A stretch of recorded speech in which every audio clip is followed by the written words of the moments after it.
Jadi Allah memberikan satu penghargaan khusus melalui Rasulullah kepada orang-orang yang sungguh-sungguh mukminuna haqqan. Di dalam Al-Quran, dalam surah Al-Isra itu, saat malam misalnya, tidak semua orang mampu melakukan qiyamul lail itu. Tetapi Allah setelah itu menyampaikan nafilatan lak asa ayyam asaka rabbuka maqaman mahmuda. Ada maqam, ada peringkat, ada derajat tertentu yang luar biasa dalam penilaian Allah.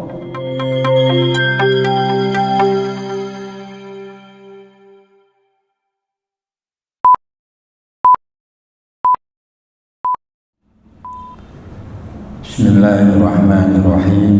Assalamualaikum warahmatullahi wabarakatuh. Alhamdulillahil qail a'udzu billahi minasy syaithanir rajim. Wa man ahsanu qawlan mimman da'a ila Allahi wa 'amila shalihan wa qala innani minal muslimin. Asyhadu an la ilaha illallah wa asyhadu anna Muhammadar Rasulullah. Allahumma shalli wa sallim ala hadan nabiyil karim nabiyina Muhammadin wa ala alihi wa ashabihi ajma'in, amma ba'd.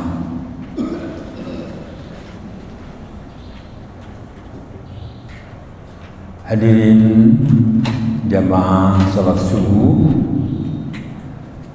yang tentu berharap rahmat, barokah, maghfirah, ampunan dari Allah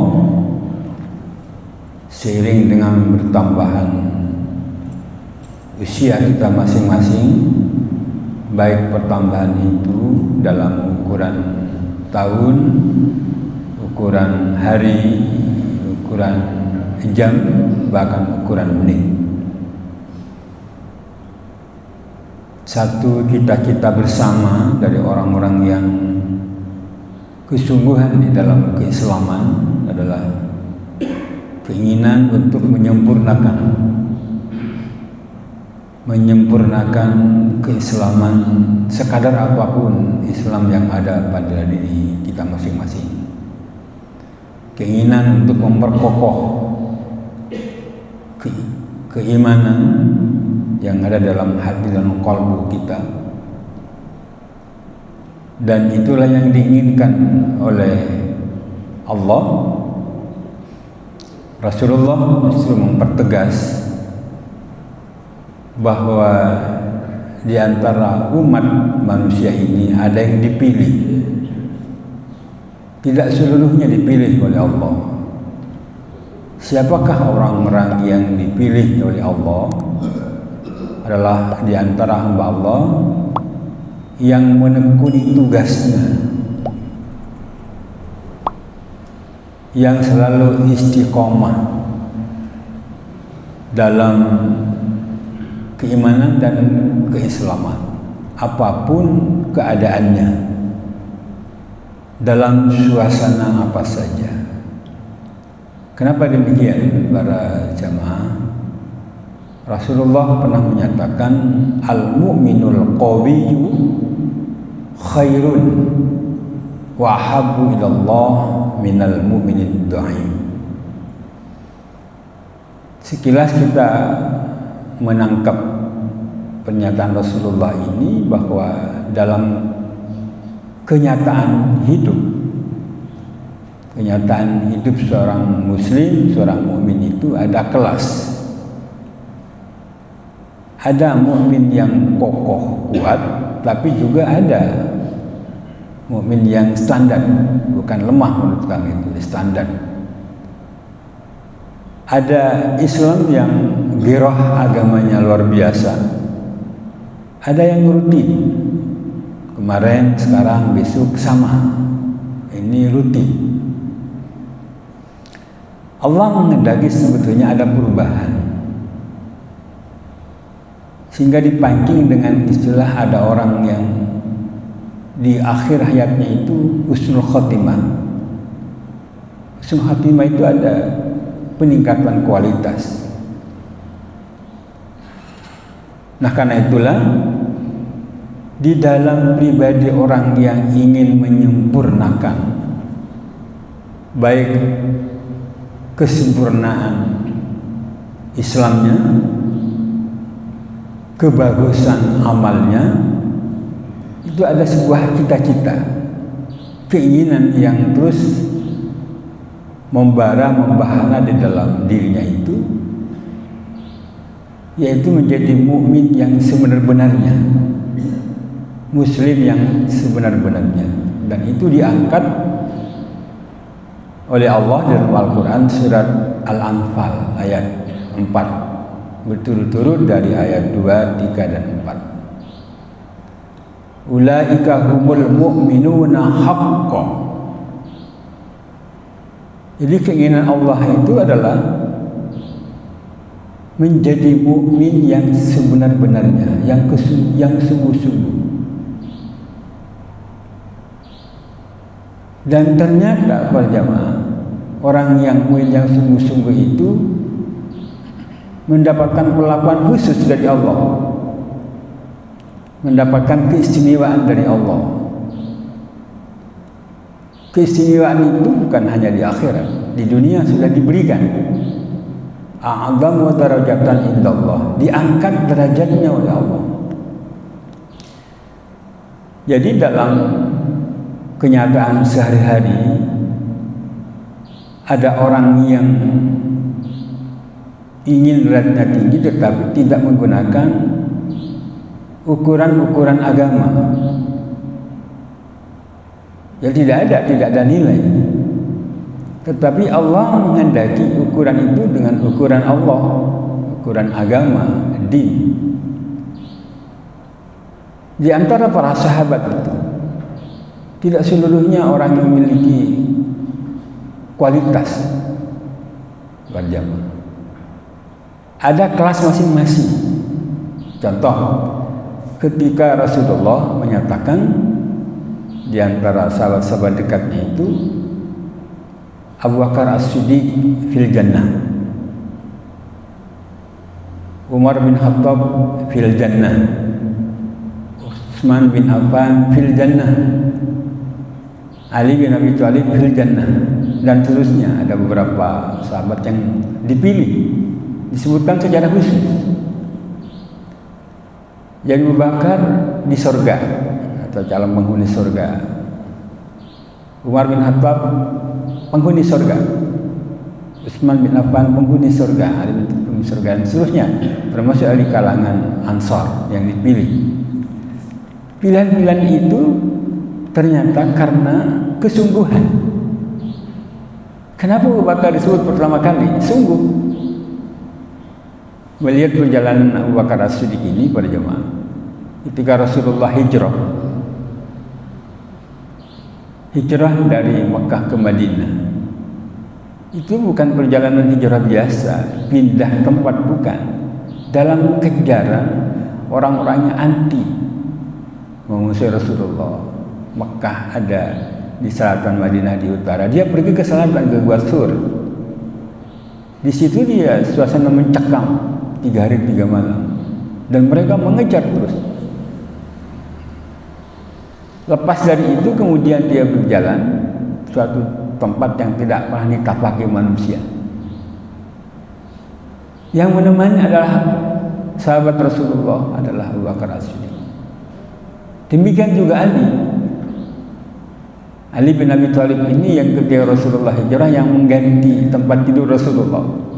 Nah, begitu dimasuki, padang sudah terhunus ingin membunuh Rasulullah, yang dibuka adalah Ali.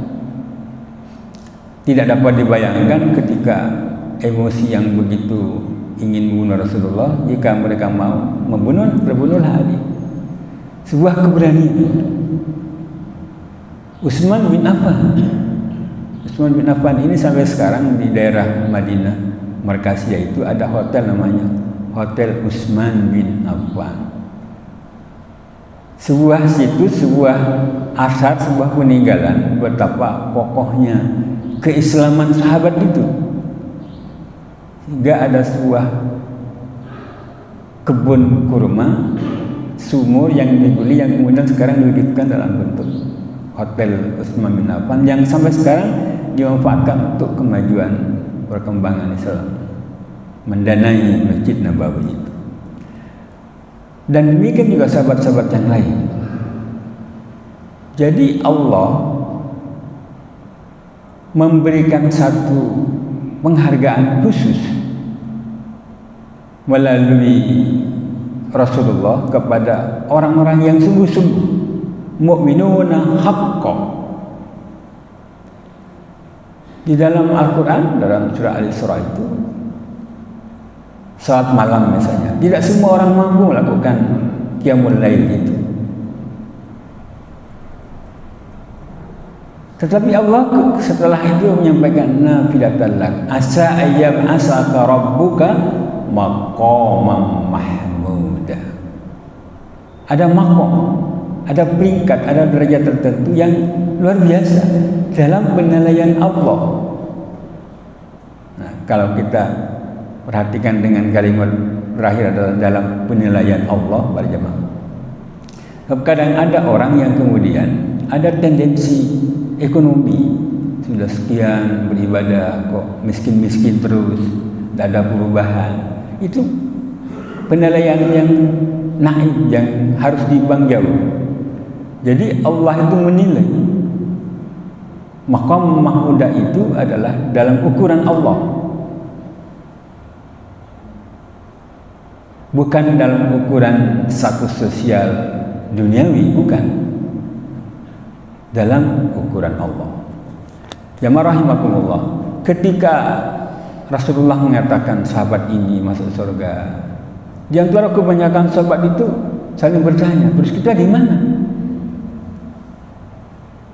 Rasulullah sudah menyebutkan memilih di antara orang-orang yang sungguh-sungguh itu fil jannah. Kita tidak ada pernyataan itu. Nah, sahabat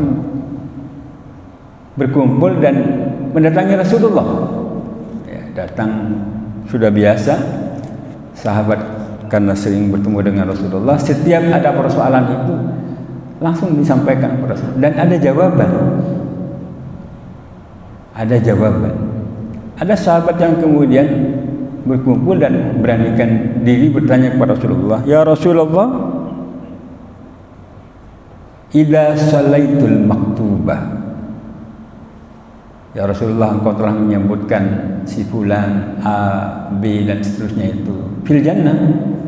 Terus aku bertanya kepada engkau Rasulullah, apa pertanyaannya? Kata Rasulullah, kami ini hanya mampu melakukan sholat yang 5 waktu. Sholaitul maktubah.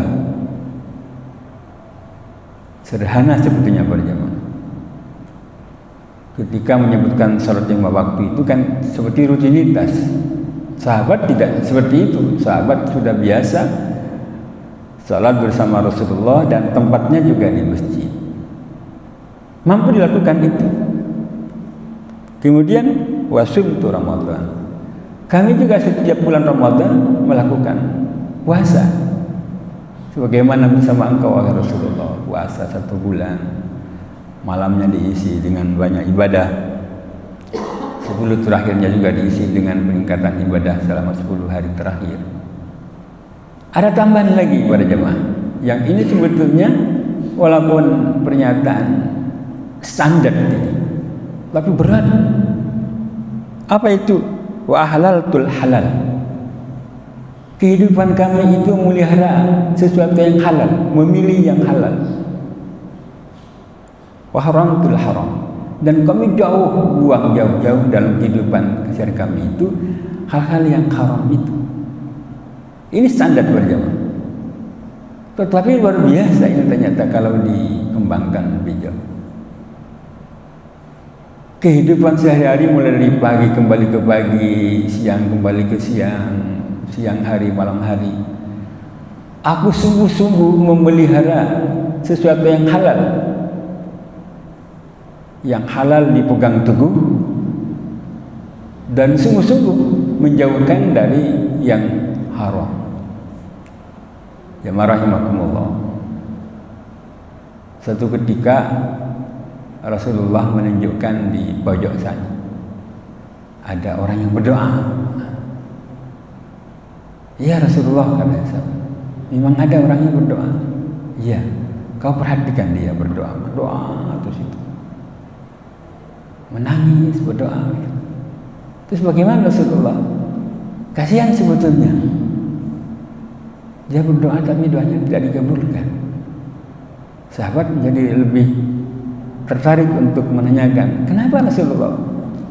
Ini tadi, barang yang halal tidak dipegang teguh, barang yang haram justru dilakukan.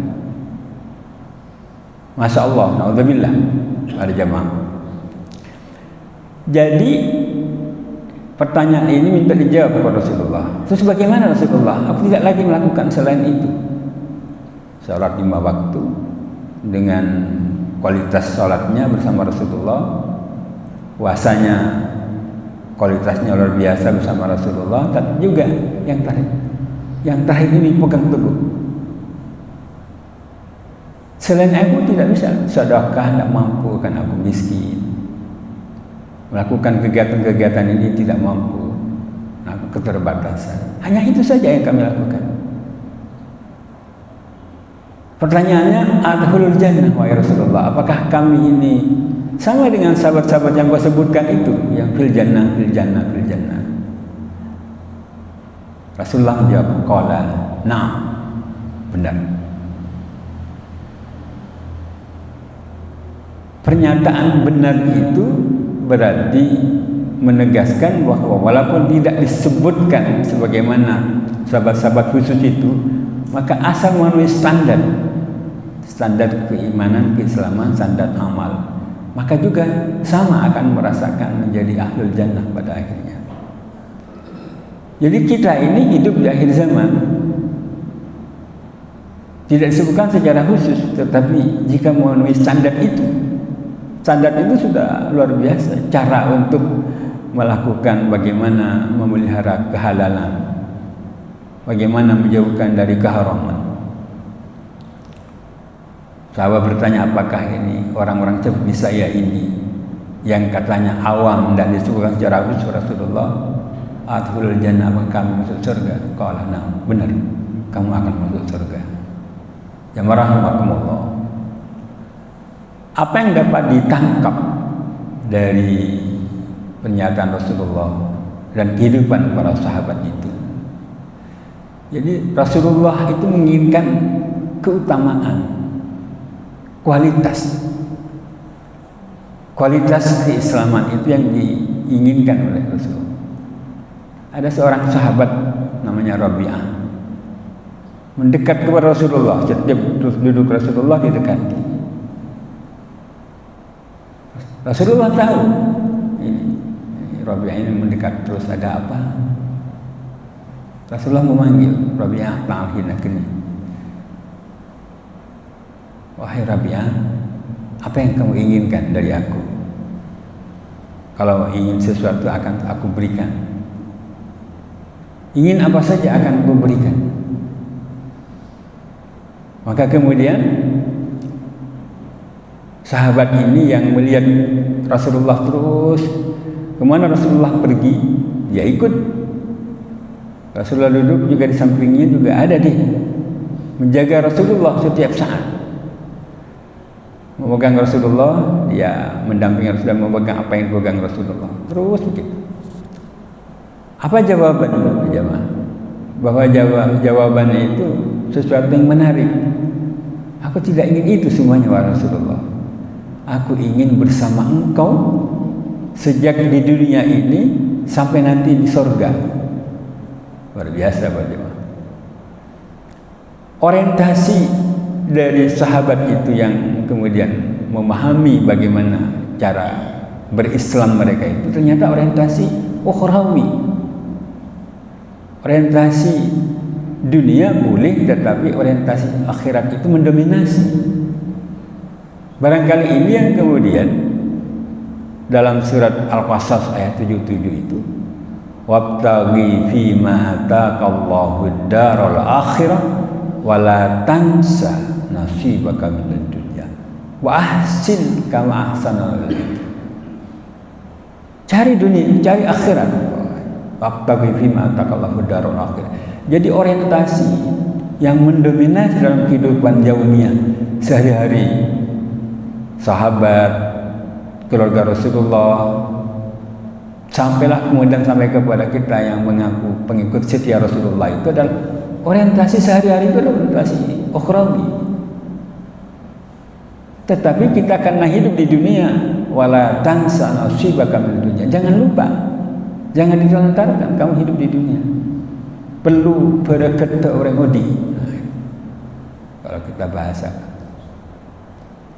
Tapi orientasinya ini penting kepada jamaah. Dari pagi bangun, asbahna wa asbal mulku lillah walhamdulillah. Kita ingat, oh ini pagi, Engkau yang menyampaikan kami pada pagi ini ya Allah. Alhamdulillah. Segala puji bagi Engkau ya Allah yang telah menyampaikan pada subuh ini. Apa yang terbayang berjamaah? Orientasi ukhrawi. Dan diperkokohlah keimanan pada waktu itu, la ilaha illallah wahdahu la syarikalah, lahul mulku wa lahul hamdu yuhyi wa yumiit wa huwa ala kulli syai'in qadir. Jadi orientasi dari pagi dan dibawa terus sampai siangnya, sampai sorenya, sampai malamnya. Inilah sebetulnya yang dikehendaki oleh Rasulullah, itulah mukmin yang berkualitas. Al-mu'minul qawiyyu khairun. Jadi tidak sekedar baik, tetapi adalah paling baik. Karena kekuatan tadi itu yang berorientasi tentang orientasi ukhrawi. Wahabu ilallah, dan Allah menghendaki dicintai oleh Allah, minal mu'minin du'ain, daripada mukmin yang standar itu tadi. Standarnya saja sudah demikian beratnya para jemaah. Jadi as-salaitul maktuba wa sumtum ramadan halalul halal wa haramtul haram. Itu saja sudah berat, itu standar para jemaah. Jadi Rasulullah itu menghargai, dan menghargai itu adalah menurut ukuran kita itu sangat berat, apalagi hidup di dunia modern saat ini. Kita lihatlah apa yang terjadi di fakta-fakta di dalam kehidupan sehari-hari, baik dalam komunitas di tingkat yang perkotaan, di pedesaan. Sepertinya itu adalah sesuatu yang memang harus dicari solusinya berjamaah. Karena kita berislam itu tidak cukup dengan Islam pribadi, soleh secara pribadi. Karena nanti pertanyaan Allah itu dan sudah ditanyakan ketika di alam kubur, man ikhwani, siapa saudaramu? Ikhwani muslimin, muslimat, mukminin, mukminat. Apa yang kita ambil dari kalimat ini, bahwa ada pertanggungjawaban jama'i, pertanggungjawaban yang sifatnya sosial. Taat secara pribadi memang ada pertanggungjawaban, tapi juga ketaatan secara berjamaah. Nah, inilah kemudian kita tangkap dari kenapa Rasulullah setiap 5 waktu itu harus ada di masjid.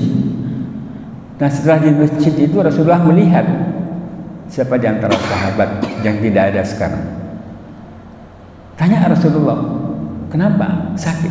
Maka bersama-sama Rasulullah menjenguk. Ada tanggung jawab jamaah. Kenapa si bulan tidak ada? Nah, satu ketika Umi Maktum itu yang biasa adzan di subuh, Umi Maktum itu diberikan suara enak, tapi dia buta. Tempatnya agak jauh dari Masjid Nabawi. Madinah ini kalau kadung panas luar biasa Pak Jemaah, sampai 51 derajat. Kalau kadung dingin di bawah ada sampai 5 derajat Celcius, dingin luar biasa. Umi Maktum ini ingin menawar sebetulnya, wahai Rasulullah, kami ini keterbatasan, buta, berangkat ke masjid pakai tongkat, nyampe juga walaupun.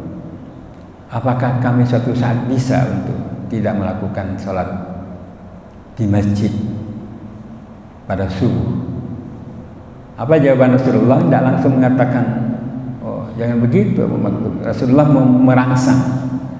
Kamu ingin tahu Abu Maktum pahalanya orang yang sholat berjamaah? Sholat sunat sebelum subuh saja itu sama dengan, bahkan lebih daripada bumi dan isinya. Salat sunat saja begitu. Bagaimana dengan salat subuh berjamaahnya? Maka Maktum tidak lagi melanjutkan pertanyaan, dia lakukan sampai akhir hayatnya berjamaah.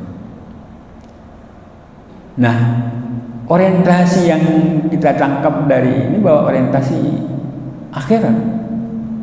Dia tidak menghitung apakah di tengah jalan nanti Maktum terjatuh kemudian dia sakit. Tidak lagi diperhitungkan. Yang penting berangkat. Kalau tidak orientasi ukhrawi, tidak mungkin itu. Jamaah rahimakumullah. Jadi Allah itu menghendaki yang berkualitas. Muslim yang haqqa tadi itu dalam surat Al-Anfal.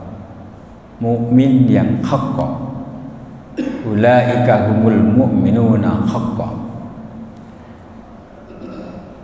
Di ayat sebelumnya para jamaah, seperti apa sih sebetulnya yang sudah ada pada diri orang-orang yang mukmin yang haqqa itu? Itu pada ayat yang keduanya, innamal mu'minuna alladzina idza dzukirallah wajilat qulubuhum. Jadi jangan teruskan dulu, ini saja diperdalam. Seperti apa untuk sudah sampai pada tingkatan mu'minuna haqqa? Jika ada panggilan Allah,